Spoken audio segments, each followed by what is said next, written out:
It is really beautiful out in this area. What's up, you guys? Chet-Guthrie, the Dream Poet here, coming to you all with another Native American heritage vlog. And today, you guys, we are out in northern Alabama, just across the Tennessee state line. We're really not all that far from Chattanooga. And we are at the Russell Cave. Russell Cave National Monument. It has over 10,000 years of recorded occupied use. And yes, it is here in North Alabama. To be honest, I did not know it was here until I started doing my research. And it is a really cool sight to behold. So anyway, guys, we're gonna get inside. They do have a really cool museum.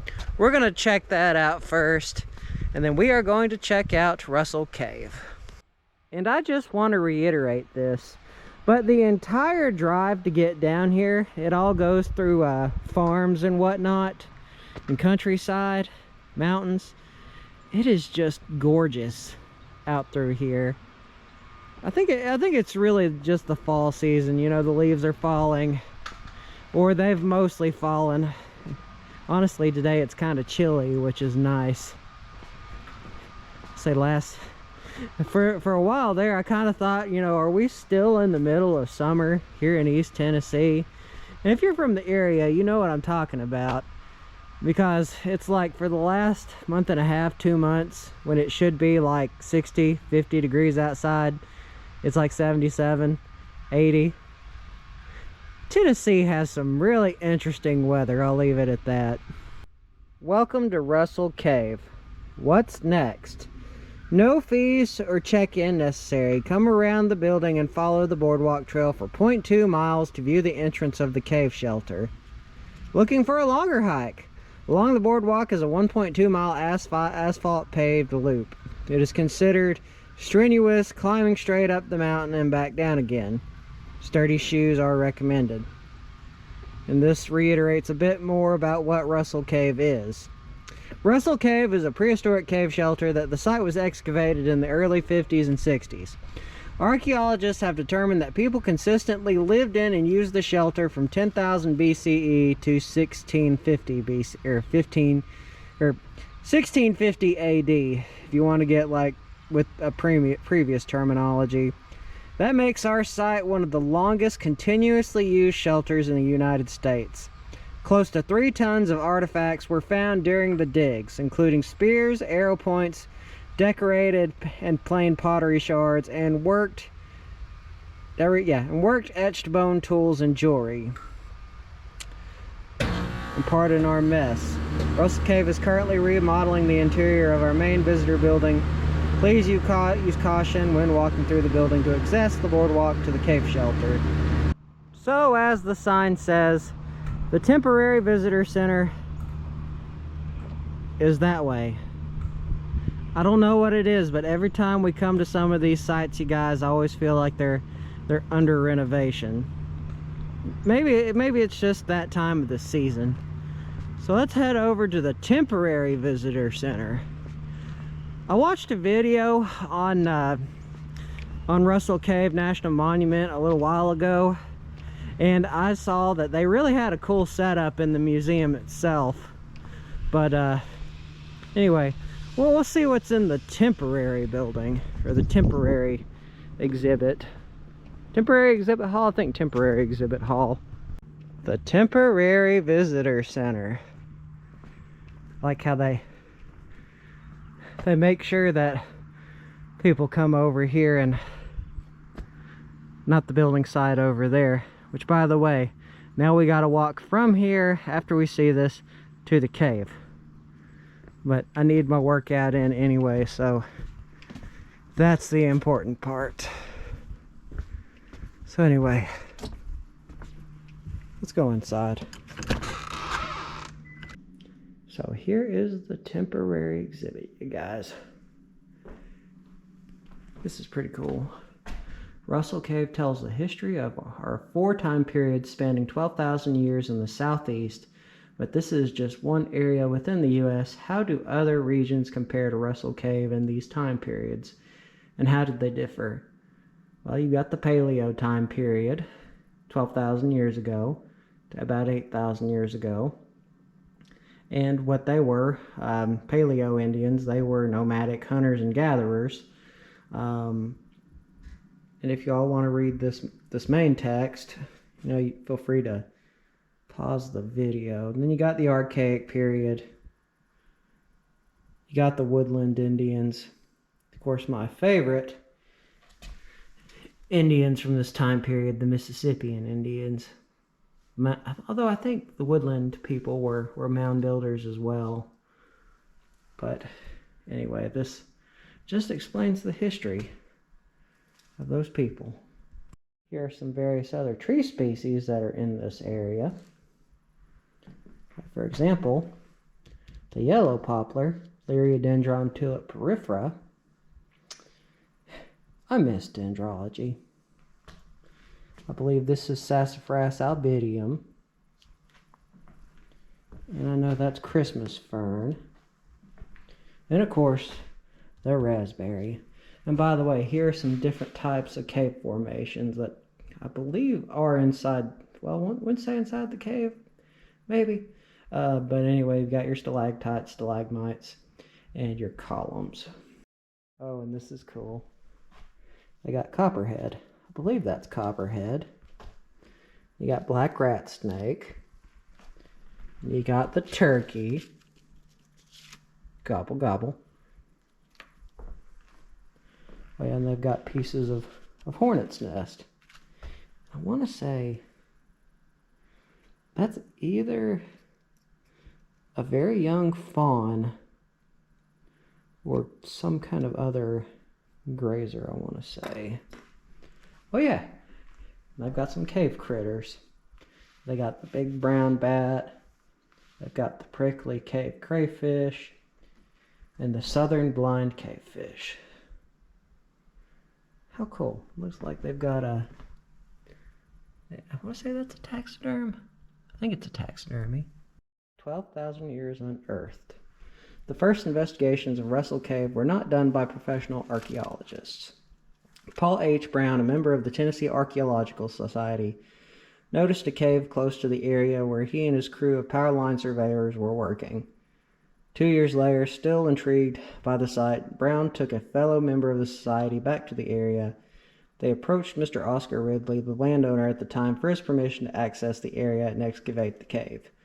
Once the permission was granted, Paul and 3 other members of the society, Charles K. Peacock, LeBron Paymeyer, and J.B. Graham, began their excavation. The group dug several pits inside the cave shelter, some of which are as deep as 7 feet. Amongst the various stone points, bone tools, and pot shards that were recovered was a Dalton point, one of the oldest artifacts found in the digs dating back to 10,500 to 8,500 BC. And there's those guys right there. And here are some of the stuff that they found, like this Dalton point.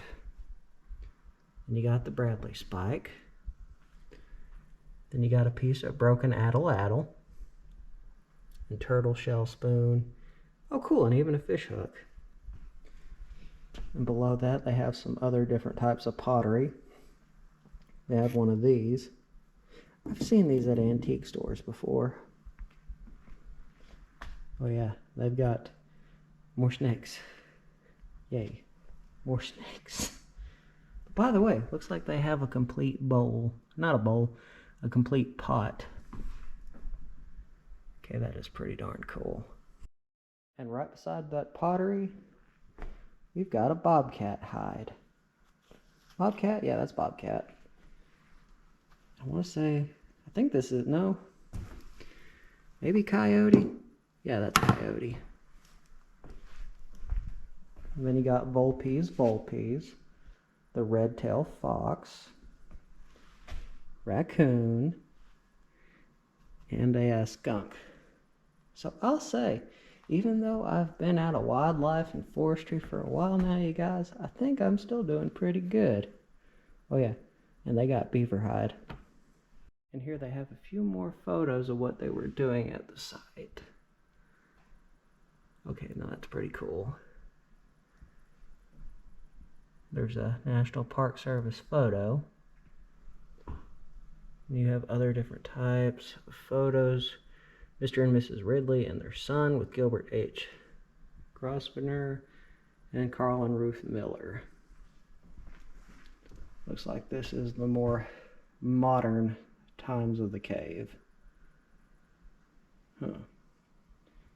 See, as a result of the excavation, Russell Cave was recognized to have one of the most complete records of prehistoric cultures in the southeast, spanning from 10,000 BCE to 1650 AD. In 1961, the NGS presented the property to the American public through the United States Department of the Interior. That same year, John F. Kennedy signed the Antiquities Act to establish Russell Cave as a national monument on May 11th. The cave was then officially dedicated by the National Park Service as Russell Cave National Monument, May 7, 1967, and it was named after Dr. Gilbert H. Grosvenor. I think I'm pronouncing that right. Ooh, they got some more stuff right here. They got Cherokee stickball sticks, the little brother of war. Hey guys, if you didn't know, you see the Cherokee, they have a game that goes back hundreds, if not thousands of years, and I don't know like the Cherokee name for it, but I know it translates to little brother of war. You can rake people across the knees, the knuckles. It can be a pretty brutal game, but that's what these are. Got some Buckeyes.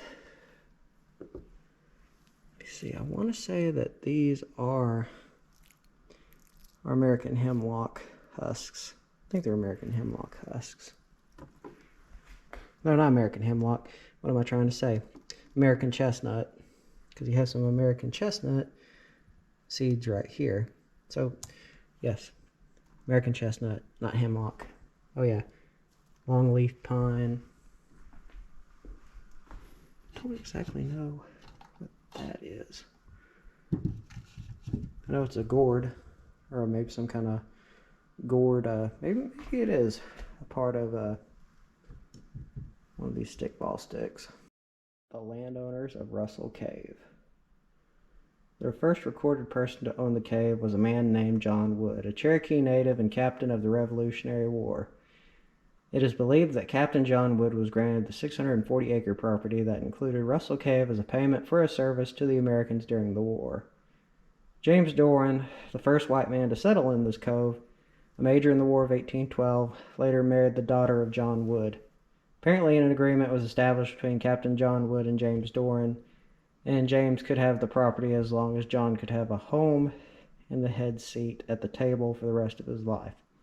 After his wife's passing, James married his second wife, Lindley Russell, who is the stepsister of Thomas Russell. There are some photos of them right there. It talks a little bit more about Thomas Russell right there. The folks right there. Left to right, Oscar Ridley, Ruth Miller, Billy Ridley, and Carl Midler. Got some pine cones. And walnut. By the way, did you all know that walnut trees are like super expensive? There was one tree that was cut down a while back, sold for $10,000. Then again, that's... Anyway, I'm not going to get into the whole forestry thing today, you guys. Got corn, sunflowers, and looks like this tells a little bit more about the Trail of Tears. And the Bats of America.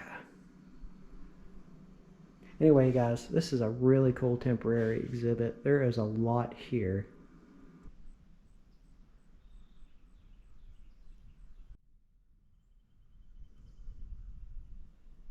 There was a lot of cool info in that temporary visitor center. And as I was saying, you guys, if you all want to read more of the history on it, feel free to pause the video. I know I didn't read all of them, but I think I read the more important ones. But now that we've seen what is inside the museum, let's go check out Russell Cave. And now let us begin the short hike up to the cave. Huh. Looks like they've got a deer back there. So, oh dear. Oh no, I think it's, I want to say maybe they're using it for archery practice, maybe? Hey, that's the only reason that I think that they'd probably have that out there. And then of course you have the Three Sisters Garden. I've mentioned this before on my channel with the corn, the beans, and the squash.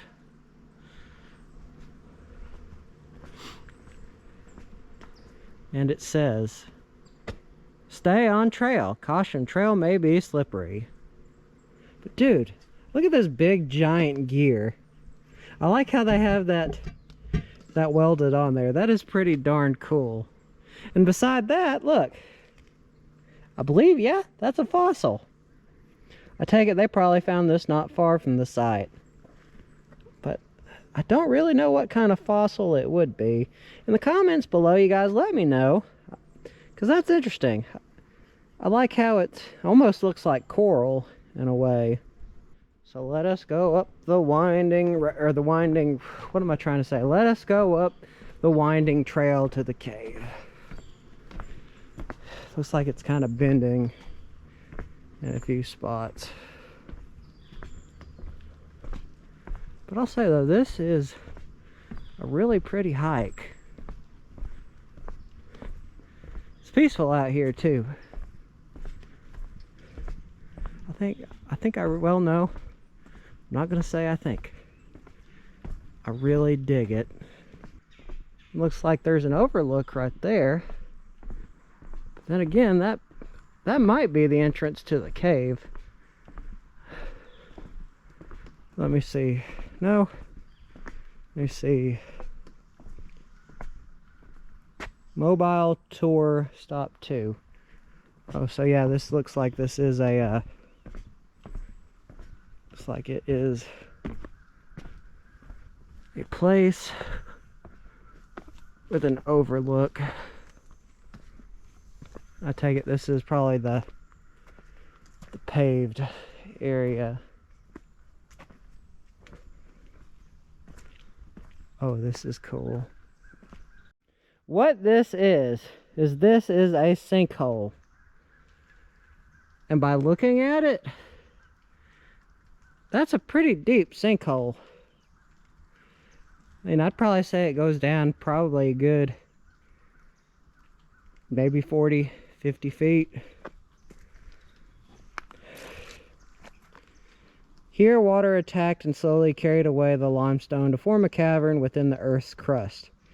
When the roof became too expansive to support itself, it collapsed to create the crater-like sinkhole. It was through the same process that daylight first entered Russell Cave. Water still courses beneath the ground on which you stand, still molding and shaping the face of our planet. And as a result, we have a big giant sinkhole. It's pretty darn deep.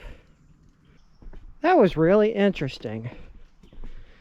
I've seen quite a few of those sinkholes in, I believe it was the Savage Gulf area, or the Cumberland Plateau.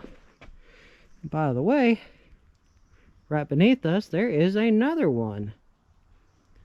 Looks like that one goes pretty deep as well. It's kind of cool that all this is out here. And I'll say this trailhead is very, very windy. Very windy. And just like that, we are here at the cave. You can hear the water rustling in the distance. It's pretty peaceful. And I want to say, my friend Andy's Journeys, I won't say many moons ago, then I'd be aging my friend. But he was once telling me that he had the opportunity to cave this part, the part that goes beneath it all. Or I wouldn't say that part, I think it may have been the bigger parts. But either way, he told me a while back that he had the opportunity to do that. By the way, that water is crystal clear. I like the fact, just look at the size of that cave. That is huge. And the best part is, you guys, we can go in it slightly. Not far, but we can go in it slightly. Gosh, that is really awesome. And you can see where the water goes back into the mountainsides. What am I trying to say? Where the water goes back into the mountainside. Gotta think, Mother Nature is an incredible architect. So you got some vines hanging overhead. And this is about as far as you can go.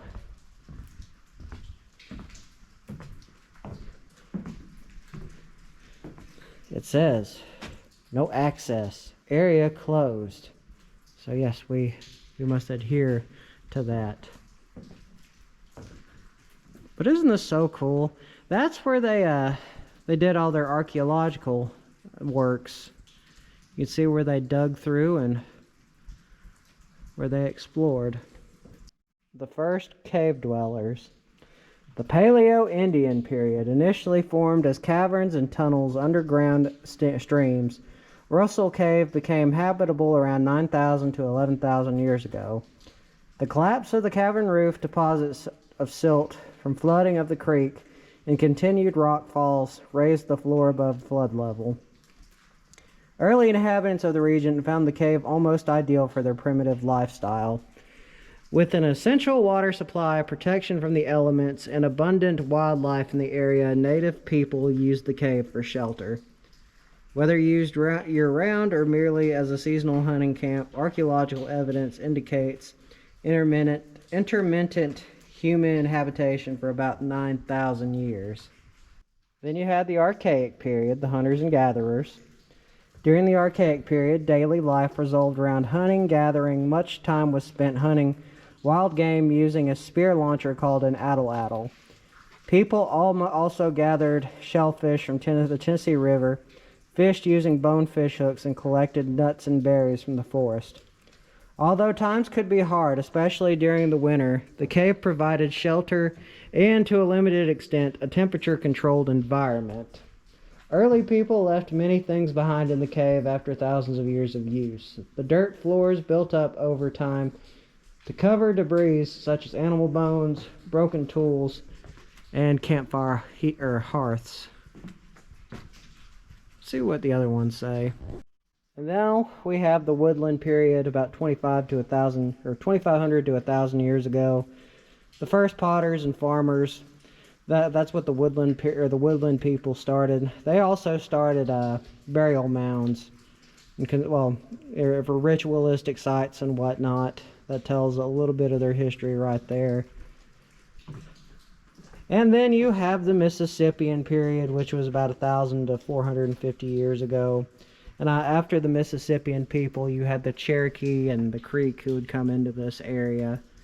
Well, actually, it was more the Cherokee in this area. And then you have recent history. Russell Cave was named for the Revolutionary War veteran Colonel Thomas Russell, who owned the property in the 1800s. Archaeologists still consider the cave contain one of the most complete archaeological records of historical cultures discovered in North America. The artifacts uncovered from excavations tell the story of the cave's ebb and flow of the habitation, whether the users were family groups or hunting parties, what they wore, what they ate, and what tools they used. As Smithsonian Institution archaeologists dug down more than 30 feet below the cave's present floor, the artifacts they discovered illustrated how tools, weapons, pottery, and ceremonial goods became more sophisticated over time.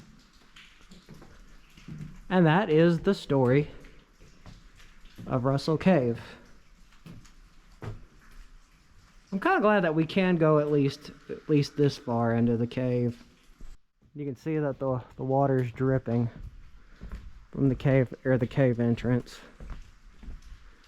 It would have been so cool to go inside, to be like my friend Andy. Which, by the way, I'm pretty sure if you are from the Chattanooga area or close to the Chattanooga area, I'm pretty sure you all have probably seen Andy's journeys at some point or another. He's got a lot of cool stuff.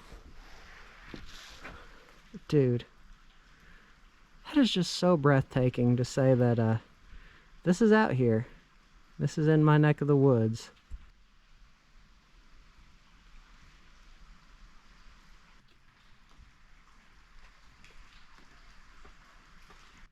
Well, you guys, that's going to be another vlog for another day. I did not realize this was out here until I started doing some more research on this year's Native American Heritage Month. But much like Moccasin Bend, this is one of the oldest inhabited sites in the U.S., or at least continuously inhabited sites, prior to European colonization. I mean, also, that view is really, really awesome. But anyway, guys, remember, don't forget to subscribe and hit the bell icon. Always means a lot. Goes to show that y'all care. Now y'all want to see more awesome videos. So without further ado, you guys, this Native American Heritage vlog is over. See y'all on the next one. Peace, you guys.